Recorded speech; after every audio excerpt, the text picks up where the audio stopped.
जीवों के वर्गीकरण की द्विजगत प्रणाली है ना। ये अरस्तु जो था, ठीक है, इसने क्या किया था, जीवों को जो है ना दो वर्गों में बांटा था। एक था तुम्हारा जंतु पादप, एक जंतु और दूसरा क्या था पादप, है ना। देखो यहाँ पे अरस्तु द्वारा समस्त जीवों को दो समूह में, कितने समूह में, दो समूह में जंतु जगत और पादप जगत में बांट दिया, ठीक है। तो कहता है कि जंतु जगत में बहुकोषीय जंतु, ठीक है। अब तुम पढ़ी थी 10th में भी कि एक कोषीय जीव क्या होता है और बहुकोषीय जीव क्या होता है, ठीक है। तो कहता है कि बहुकोषीय जंतुओं व एक कोषीय जंतुओं जैसे प्रोटोजोआ को रखा गया है, ठीक है। अब देखो क्या कहता है बेटा, ये भोजन ग्रहण करते हैं, जितने भी जंतु हैं वो सभी के सभी क्या करते हैं, भोजन ग्रहण करते हैं, है ना। और तथा इनमें गमन के लिए किसी न किसी प्रकार के अंग आवश्यक ही होते हैं। ऐसा तो बात नहीं है कि जितने भी जंतु उसके अंग नहीं होते हैं, नहीं है ना। अब देखो कहता है अन्य सभी जीवों को जैसे हरे पादप, मांस तथा बहुकोषीय समुद्री घास, पात, मशरूम, लाइकेन, कवक तथा बैक्टीरिया आदि को कहाँ रखा गया है, पादप जगत में। कहाँ रखा गया है, पादप जगत में। ये किसने, ये जो था अरस्तु जो था, उसने जो है ना इसको दो वर्गों में बांटा। कौन कौन सा, एक तुम्हारा हो गया पादप जगत और एक जंतु जगत।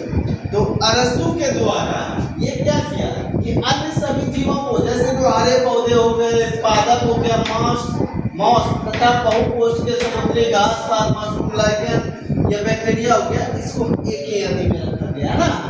अब देखो अब चीज आता है क्या कि इसके जो ये थे द्विजगत प्रणाली, उसमें कुछ कमियां, ठीक है। अब मैं कहता है इंसान के अंदर में अगर कुछ अच्छाई है तो उसके अंदर कुछ बुराई भी होता है, क्या होता है कि नहीं होता है, हाँ? इंसान के अंदर अगर कुछ अच्छाई है तो कुछ बुराई भी है, उसी तरह से अगर ये अच्छा भी है तो इसके अंदर कुछ ना कुछ कमी भी है ना।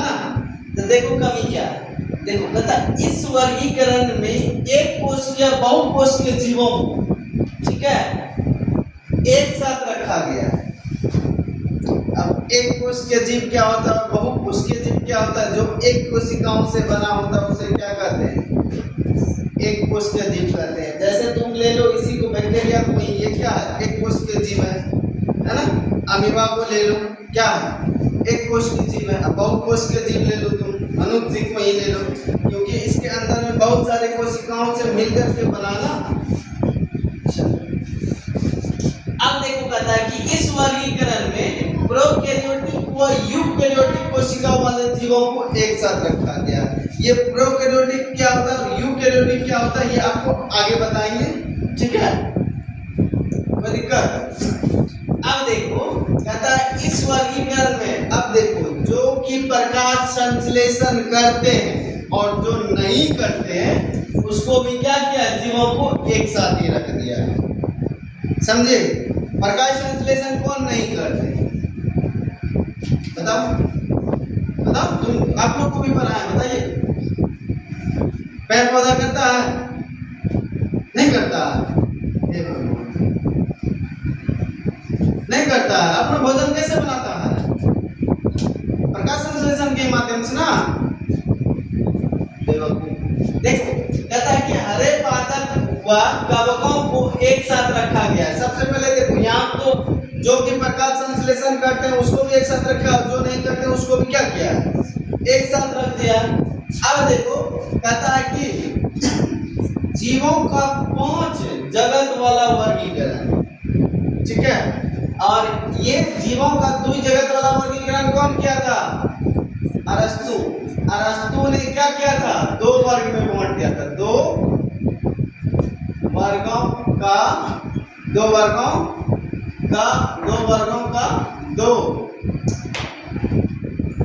दो क्या था, हाँ, दो वर्गीकरण है ना, वर्गीकरण। इसने दो वर्गीकरण किया था। और जो तुम्हारा ये था आर एच विटेकर, ठीक है, इसने क्या क्या इसको 5 वर्ग में बांट दिया।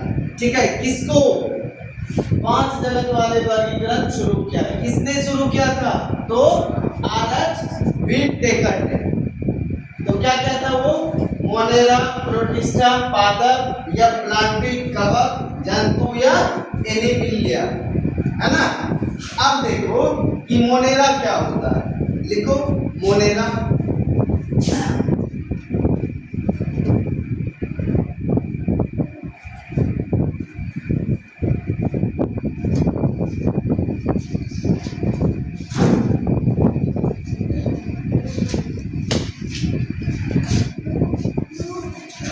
धीरे